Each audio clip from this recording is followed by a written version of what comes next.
Taylor Swift. Whether you love her or hate her or are completely indifferent to her, there can be no denying the impact and influence that she's had on our culture, the economy, and even politics. She's won 14 Grammys, holds the record for the most albums to debut at #1 consecutively. In a single Instagram post, she drove over 35,000 new voter registrations. Her Eras tour has become the highest grossing music tour in history. And speaking of the Eras tour, it hasn't just made her a ton of money. The tour has literally contributed an estimated $5.7 billion to the US economy. Her romance with NFL player Travis Kelce has even boosted the NFL fan base, viewership, and revenue, generating an estimated $331.5 million in equivalent brand value for the Kansas City Chiefs. That's crazy! And jersey sales for her man spiked by 400% after she first appeared at the games. Oh, and did I mention Taylor herself recently reached billionaire status? Clearly, after 2 decades of continual influence and showing up for her fans, she is not just an artist, she's also a brilliant business owner, marketer, and branding genius. So no matter what your opinion is on Taylor Swift, there is a lot we can learn from her and her marketing team as we strive to create our own brands that rally fans just as loyal and diehard as the Swifties. In this video, I'm gonna break down 7 things that can help you create the Taylor effect in your own marketing and branding initiatives. Are you ready for it? Keep watching.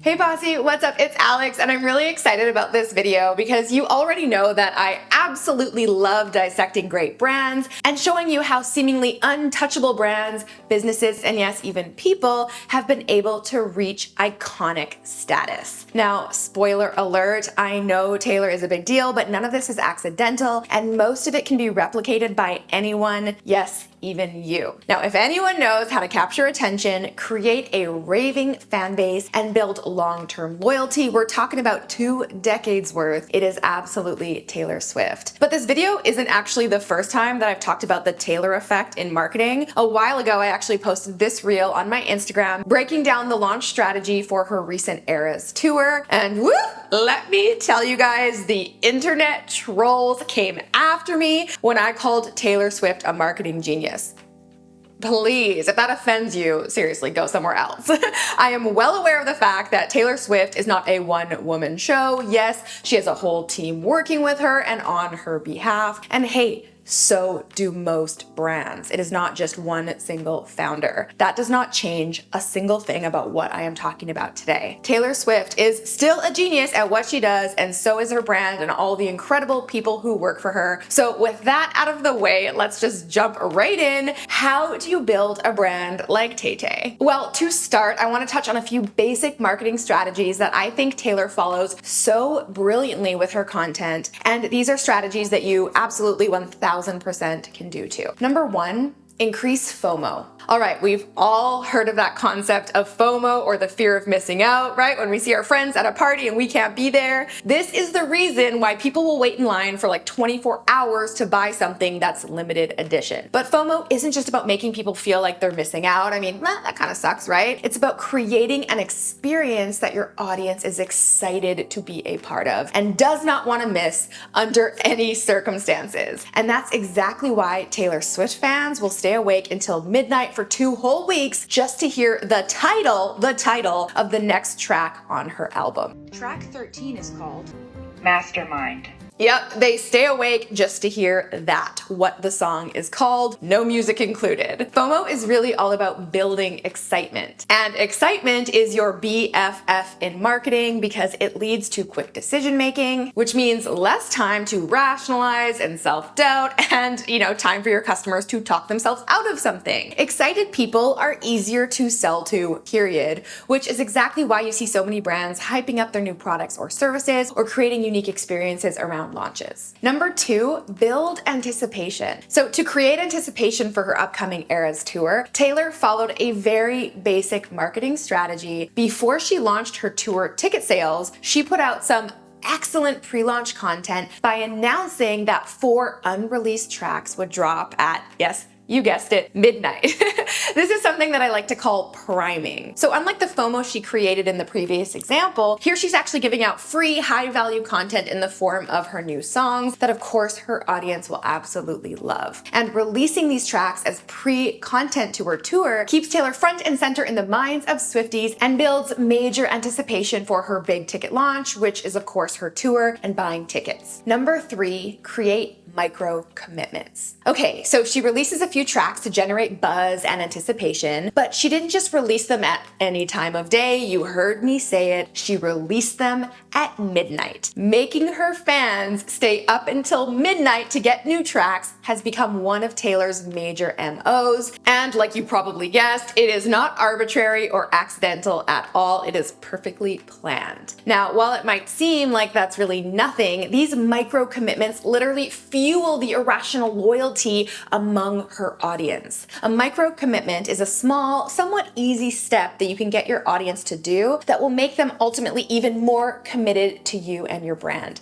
I mean, even Reese Witherspoon posted about this. Taylor is a master at getting her fans to make these micro commitments to her over and over and over again. Not just because they love her music, but because they love the experience of her brand, right? It's fun, it creates anticipation, and it's really exciting. Which brings us to the next thing that Taylor does to create such an excellent brand experience. Number 4, over-deliver and reward your audience. Taylor is a master at making her community feel seen and valued. She does things like liking fans' social posts, sharing their content, and inviting them backstage before and after her shows. She holds listening parties at her homes called secret sessions for Swifties to actually preview her albums. She has also been known to make surprise home visits, show up to play at her fans' weddings, and even donate to fan fundraisers. And of course, all of this contributes to her fans feeling seen and valued by Taylor, which of course makes them love her even more. When your audience feels seen and understood and valued, you have practically sealed their loyalty to you forever, because let's be honest, that's rare nowadays. And a lot of what she's doing here isn't rocket science, you guys. Liking your customers' posts, sharing their content, inviting them to something exclusive like a private masterclass or a members only training, or getting first dibs on new releases or products. All of this you can absolutely easily replicate in your own business or your clients' businesses. You probably can't make surprise home visits, that might be a little creepy, or crash your customer's wedding. I mean, that might be a little weird, but everything else you absolutely can do. And trust me, it will make a big difference in the hearts and minds of your audience. One of my favorite things that Taylor does is leave little clues and surprises like Easter eggs, right, for her biggest fans to actually find and decode. It has become like a whole secret club dedicated to the most loyal Taylor fans, and they obsess over it. And you guys, she has been doing this since the beginning of her career, literally like 20 years ago. In a statement that Taylor sent to the Washington Post, she said, "When I was 15 and putting together my first album, I wanted to recreate the experience I used to have." You know, those of you who remember like CDs, right? Earlier, she talks about that when she was young, she would save up her money to buy a new album so that she could look through the little booklet that came with it. So that's the experience she's referring to there. And she goes on to say, "I decided to encode the lyrics with hidden messages using capital letters. That is how it all started. And my fans and I have descended into color coding, numerology, word searches, elaborate hints, and Easter eggs. It's really about turning new music into an event for my fans and trying to entertain them in playful, mischievous, and clever ways. As long as they still find it fun and exciting, I will keep doing it." And she does it just because her fans find it fun. I mean, I'm sure she finds it fun too. And that is the biggest lesson you can take away from this. In a world that's becoming more and more automated and systematized and non-personal, in a world where everyone cares about the numbers and the trends and the bottom line, taking the time and really putting in real effort to make something enjoyable, like fancy that, enjoyable to delight your audience simply because you want to delight them. I mean, why is that so shocking? This is what will get your customers to be lifelong fans and have brand loyalty that none of your competitors will ever be able to hold a candle to. So ask yourself, how can you go above and beyond for your customers? How can you surprise and delight them? Ask any of my Posse customers, especially my most loyal customers who keep coming back for more and more and more. I love you guys. And they will tell you that I am absolutely obsessed with giving bonuses and freebies and surprises just because. In fact, one of my launch file students even said the program was like the Tay Easter egg experience, which made my heart like burst a little bit. So I must be doing something right. She says this is hands down the most value add I have ever seen in a course. And that, my friends, is how you want your customers to feel. All right, moving on to number 5, be authentic and relatable. Taylor Swift songs are more than just songs, right? We all know that if we've heard a Taylor Swift song. They tell personal stories, triumphs, heartbreak, joys, and struggles from her own life. She's not just putting out trendy lyrics and following along with the crowd. She's putting things out there that are really personal to her. Lyrics that are meaningful, lyrics that matter. She's authentic and she's real about what she shares. And even though her songs are extremely personal, that is exactly what makes them more universal and relatable. Her lyrics evoke emotions in her audience, right? I mean, I'm not a, diehard Swiftie fan, but I feel her music. They feel connected to her, they really know her, and they have things in common with her. They're like, yeah, girlfriend, I freaking hear you, right? She gives people a peek into her real life, her feelings, and her struggles through her music and of course all of her corresponding videos. And this is a lesson that every brand should really take to heart. Remember this, people buy from people, period. We want to feel connected to each other, not to companies or faceless brands. We want to know, hey, what's going on behind the brand? Ask yourself, how can you show up with more authenticity and more transparency? And how can you use storytelling in your captions and your emails, right? Storytelling is a great way to be relatable. How can you share more relatable customer experiences and testimonials, ones that feel personal and not just transactional? Could you share stories of your team or employees maybe? Who are they? What do they love? What are their values? Can you share more inspiration about why you started your business or what, inspired your latest product? And most importantly, what is your story? Where did you start? What struggles did you encounter along the way? What doubts and fears do you have? What made you push through and persevere even when things get hard? Because we all know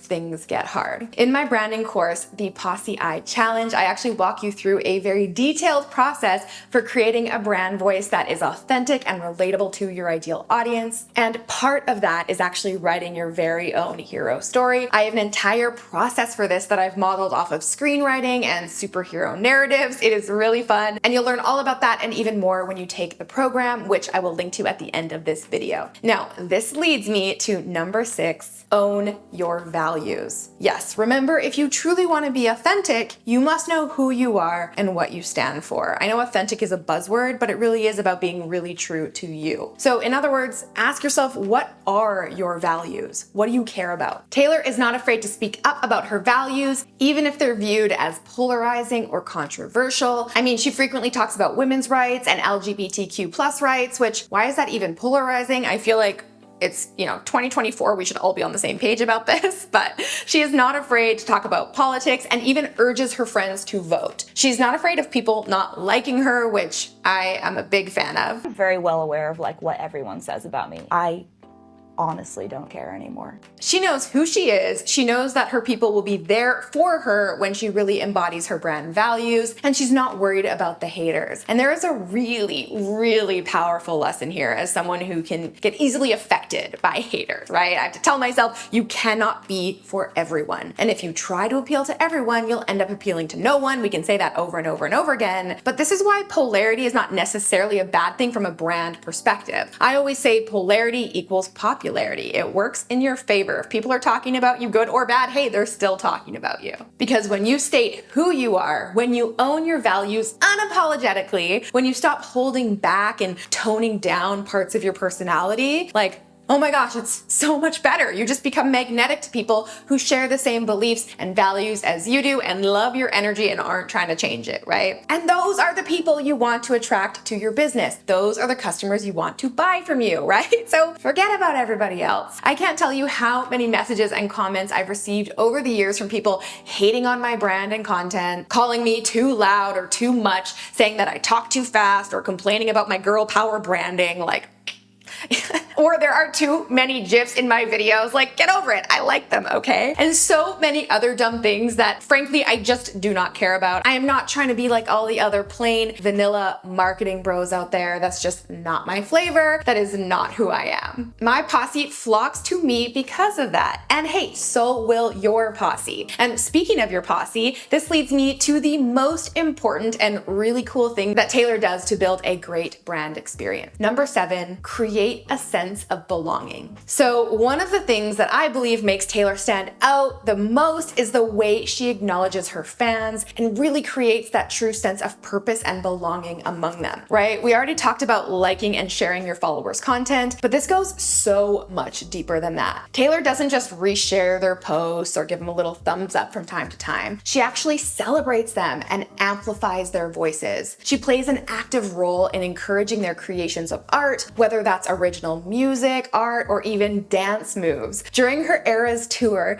Taylor actually performed a fan's viral TikTok dance as part of her stage performance. I thought that was so cool. Could you imagine being this kid? Like, oh my God. Can you see why Swifties love her so damn much? So how can you do this in your own marketing? Well, there are a lot of ways you can make your audience feel like they are part of something special and like they belong. So I do something called Sunday celebrations, where every Sunday I send out an email to my email list celebrating a win from someone in the Posse community. Now, this does two things. Number one, it encourages my community to share and connect with each other, because by sharing their wins and struggles, they actually more easily relate to one another and feel less alone in this wild world we live in. And number two, it makes my people feel heard. I don't just share their win, I expand on it and give them my thoughts and encouragement, and give that encouragement to everyone reading too. So while I might not type out a detailed response to like every single win I get in my community, I do see them and I do take the time to recognize and celebrate as many as I possibly can. So there you have it, guys. 7 things that can help you create the Taylor effect in your own marketing and branding. What celebrity brand or business should I break down next? Comment below and let me know. And if you want to check out my brand voice program, the Posse Eye Challenge, you can find a link to that in the description box below. And I will see you next week with a brand new video. Until then, I'm Alex. Ciao for now. All right, guys, if you enjoyed that video, make sure to check out the next one from me right here. And you can click right here to get a free gift. Well, it's official. The Barbie movie crushed any and all box office expectations, bringing in $337 million globally on opening weekend. But do not be fooled, this was not just a lucky break. It was the result of a well-executed marketing plan and an impressive pre-launch awareness campaign that generated serious hype. We're talking about billboards in Times Square, a real-life Malibu dream house for rent on Airbnb, tons of big-name brand collaborations, Barbie selfie generators that went viral on social media months before the movie's release, a TikTok filter that turns you into a real-life Barbie, a fully interactive Barbie cafe, and life-size Barbie outfits that Margot Robbie wore on tour leading up to the movie's release. Yeah, just to name a few. One thing is for sure, Barbie's marketing campaign was flawlessly executed, and there is a lot, and I mean a lot, that we can learn as copywriters, marketers, and business owners from studying this movie's outstanding pre-launch strategy. But the real question is, because I know you're wondering, how can the average business owner with a tiny marketing budget build hype like this? Well, that is exactly what we're going to be talking about today, Barbie marketing on a budget. Keep watching.